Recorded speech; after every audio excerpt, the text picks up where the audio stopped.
প্রচুর গরম পড়েছে আর এখন সিজন হচ্ছে কাঁচা আমের। তাই আজকের রেসিপি কাঁচা আমের ললি। কাঁচা আমের ললি আপনি দুপুরবেলা যদি একটা খেতে পারেন, শরীর মন একেবারেই শান্ত হয়ে যাবে। কাঁচা আম নিয়েছি 4টার মতো।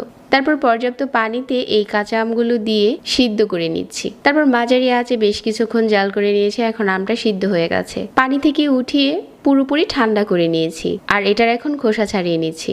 এটা আপনি পাকা আম যেরকম খোসা ছাড়ান, সিদ্ধ করার পর ঠিক এরকম হয়ে যাবে।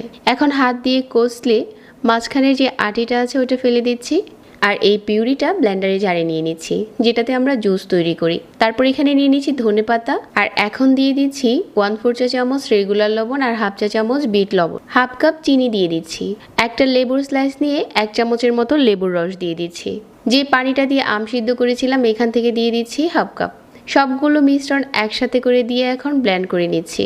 একটা কাঁচামরিচ দিয়ে দিচ্ছি টুকরো করে। এরকম ছোট সাইজের আইসক্রিমের মল্ট নিয়েছি আর এগুলোতে দিয়ে দিচ্ছি। একটু ফয়েল পেপার দিয়ে মুখটাকে এরকম করে বন্ধ করে দিচ্ছি। এখন এটা ডিপ ফ্রিজে রেখে দিচ্ছি 8 ঘন্টার জন্য।